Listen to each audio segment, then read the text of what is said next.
Diesel न मिळाल्यास शेतकरी शेती पेरणार नाही. शेतकरी संघटनेचा इशारा.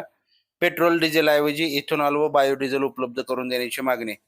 खरीप हंगाम तोंडावर असताना जिल्ह्यात खतांसह डिझेलचा तुटवडा निर्माण झाल्यानं शेतीच्या मशागतीची कामे खोळंबली असून शेतकऱ्यांना वेळेवर डिझेल उपलब्ध न झाल्यास यंदा शेती पेरणार नसल्याचा इशारा जिल्हा शेतकरी संघटनेनं दिला आहे.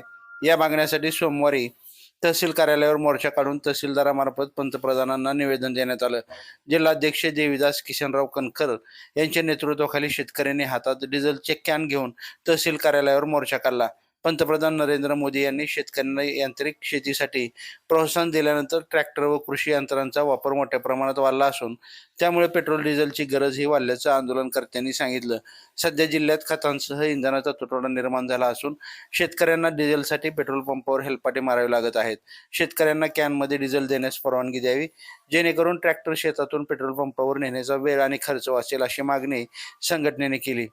पूर्वी बैलांच्या सहाय्याने शेती होत असल्यानं इंधनावरील अवलंबित्व कमी होते. मात्र आधुनिक शेतीमुळे इंधनाशिवाय शेती करणं अशक्य झालं आहे. त्यामुळे पेट्रोल डिझेलला पर्याय म्हणून इथेनॉल व बायोडिझेल उपलब्ध करून द्यावे, अशी मागणीही यावेळी करण्यात आली. देशात मोठ्या प्रमाणावर होणाऱ्या ऊस उत्पादनातून इथेनॉल तयार होऊ शकतं, तर इतर जैविक स्रोतांपासून बायोडिझेल निर्मिती शक्य आहे. शेतकऱ्यांना कमी दरात पर्यायी इंधन उपलब्ध झाल्यास शेतीचा खर्च कमी होईल, तसेच परदेशातून होणारी इंधन आयात कमी होऊन देशाच्या अर्थव्यवस्थेलाही फायदा होईल, असं मत संघटनेच्या पदाधिकाऱ्यांनी व्यक्त केलंय. शासनाने शेतीसाठी इथेनॉल, बायोगॅस व बायोडिझेल वापराला प्रोत्साहन देण्यासाठी विशेष योजना राबवाव्यात. नैसर्गिक शेतीसोबतच पर्यावरणपूरक यांत्रिक शेतीलाही चालना द्यावी. तसेच रासायनिक खतांप्रमाणे इंधनावरही अनुदानाचा विचार करावा, अशी मागणी करण्यात आली.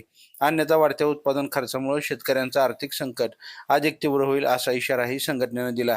या मोर्चात देवीदास कणकर, एकनाथ पाटील, भिका पाटील, कुशालराव पाटील, अच्युतराव पाटील, गणेश थुट्टे, मुरलीधर येवले, दिनकर घुबे, राजू शेटे, प्रकाश घुबे, भागवत थुट्टे, गजानन घुबे, दीपक घुगे, परमेश्वर घुगे, रामेश्वर आंभोरे, भागवत नरवाडे, आत्माराम गाडे, संतोष शेळके, रामदास शेळके, श्रीधर थुट्टे, शरद थुट्टे, संदीप थुट्टे, श्रीकृष्ण थुट्टे, सागर कवळे, संतोष शेरे, समाधान थुट्टे, केशव थुट्टे यांच्यासह बहुसंख्य शेतकरी सहभागी झाले होते. लाईव्ह महाराष्ट्र झोन न्यूजसाठी चिखली तालुका प्रतिनिधी महेंद्र हिवाळे. ताज्या अपडेट्ससाठी लाईव्ह महाराष्ट्र झोन न्यूजच्या यूट्यूब चॅनलला सबस्क्राईब करा, तसेच बेल आयकॉनवरती क्लिक करा.